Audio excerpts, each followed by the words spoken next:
अगली खबर, देश के कॉरपोरेट्स की तरफ से गोल्ड ईटीएफ में किए जाने वाले निवेश में जोरदार तेजी देखने को मिली है। आंकड़ों में पता चला है कि बीते एक साल के दौरान कॉरपोरेट्स के गोल्ड ईटीएफ का एयूएम 55% बढ़ गया है और यह बढ़कर 36,000 करोड़ रुपए को पार कर गया है। 5 साल पहले ये आंकड़ा महज 4,000 करोड़ हुआ करता था। सर, कैसे समझें इस ट्रेंड को? बड़ा दिलचस्प और नए तरीके का रुख है जो गोल्ड को लेकर दिख रहा है। और आप लोग जो बोनस के नियमित दर्शक हैं, हमने विस्तार से भी हाल में समृद्धि शास्त्र पर चर्चा की थी और जिसमें इस तरीके के संकेत थे कि गोल्ड, जिसे आमतौर पर कॉर्पोरेट बहुत लिक्विड इन्वेस्टमेंट नहीं मानते थे या बहुत आकर्षक इन्वेस्टमेंट नहीं मानते थे, पिछले एक साल डेढ़ साल में सोने को लेकर पूरी दुनिया का निवेश का नजरिया बदल गया। और इसलिए जो ताजे आंकड़े आए हैं उसमें गोल्ड ईटीएफ में अब कॉर्पोरेट बड़े हिस्सेदार हो गए।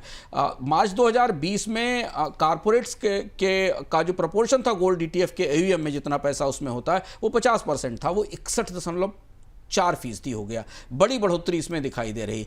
जबकि इंडिविजुअल्स का ईटीएफ में निवेश दरअसल 2020 के बाद कम हुआ है। 2020 में 16.1% के आसपास था, जो घट के 7.5% आ गया। यानी धीमे धीमे कॉर्पोरेट गोल्ड ईटीएफ के बड़े निवेशक बनते जा रहे हैं। और इससे आप एक तरह से ये भी देख सकते हैं कि गोल्ड ईटीएफ को संस्थागत निवेश मिल रहा है, स्ट्रक्चरल निवेश मिल रहा है, जिसके कारण उनमें मजबूती है। और चूंकि कॉर्पोरेट लंबे समय तक निवेश करने की स्थिति में है, पर इसमें अकेले कॉर्पोरेट नहीं है, इसमें फैमिली ऑफिसेस का एक बड़ा रोल है। फैमिली ऑफिसेस के पास, हाई नेटवर्थ इंडिविजुअल के पास जो एडिशनल मनी है, वो शेयर बाजार में तेज उतार चढ़ाव, गिरावट, अंतर्राष्ट्रीय परिस्थितियों को देखते हुए उन्हें गोल्ड इस समय सबसे महत्वपूर्ण और सबसे उपयोगी निवेश के रूप में दिखाई दे रहा। कारण वही है जिन पर हम बराबर चर्चा करते रहे। दुनिया के सेंट्रल बैंक गोल्ड खरीद रहे हैं, डॉलर में रिकॉर्ड कमजोरी है, करेंसीज को लेकर चुनौतियां हैं, क्रिप्टो की तरफ निवेशक बढ़ने की कोशिश कर रहे हैं। ऐसी स्थिति में जब बैंक अपने फॉरेक्स रिजर्व को बचाने के लिए, हेज करने के लिए गोल्ड खरीद रहे हैं और इस सीमा तक गोल्ड खरीद रहे हैं, रिकॉर्ड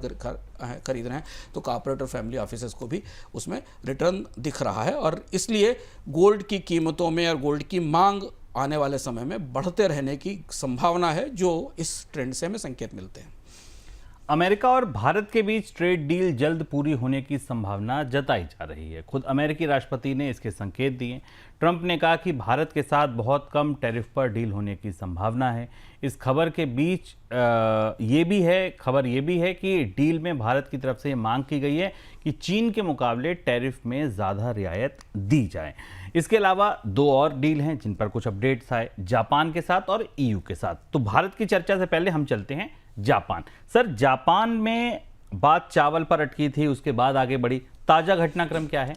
जापान और अमेरिका के बीच व्यापार संधि को लेकर तनाव ज़्यादा गहरा गया है, क्योंकि कल डोनाल्ड ट्रंप ने अपनी यात्रा से वापस आते समय विमान में चर्चा पर फिर टिप्पणी की, जब पत्रकारों से बात की, और उन्होंने कहा कि जापान की जो राइस पॉलिसी है राइस इंपोर्ट पॉलिसी है, वो बेहद गलत है और वो अमेरिकी चावल को जगह नहीं देना चाहता और उस पर 35% टैरिफ लगाया जाएगा।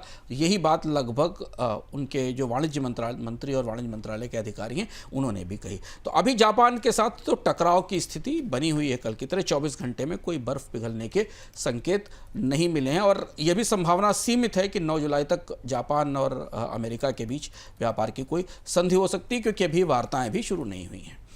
सर, ईयू में वहां पे कुछ नरमी के संकेत दिख रहे हैं? ईयू में कुछ नरमी के संकेत हैं। ईयू दरअसल एक ढीली ढाली सी ओवर आर्चिंग डील की तरफ बढ़ रहा है, ऐसा लग रहा है। जो कल 2 दिन की वार्ताएं हुई, चर्चाएं हुई हैं, उसमें ईयू ने एक मोटा मसौदा तैयार किया है, जिससे कि 9 जुलाई को अचानक उसके सर पर वो नए टैरिफ न फट पड़े।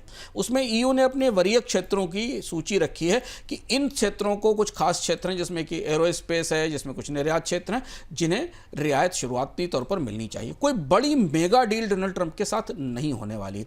ईयू इसका मॉडल मान रहा है यूके और चाइना को। चाइना के साथ रेयर अर्थ पर एक छोटी मोटी सहमति बनी है और यूके के साथ कुछ बड़े मुद्दे किनारे रखकर, जैसे स्टील का मुद्दा आज भी यूके के साथ फंसा हुआ है, कुछ बड़े मुद्दे को किनारे रखकर डोनाल्ड ट्रंप ने, अमेरिका ने यूके के साथ एक डील की है। तो ईयू उसी मॉडल पर एक शुरुआती सहमति बना लेना चाहता है, जिससे कि दोबारा टैरिफ का डर ना हो, टैरिफ उनके ऊपर दोबारा ना लगाया जा सके।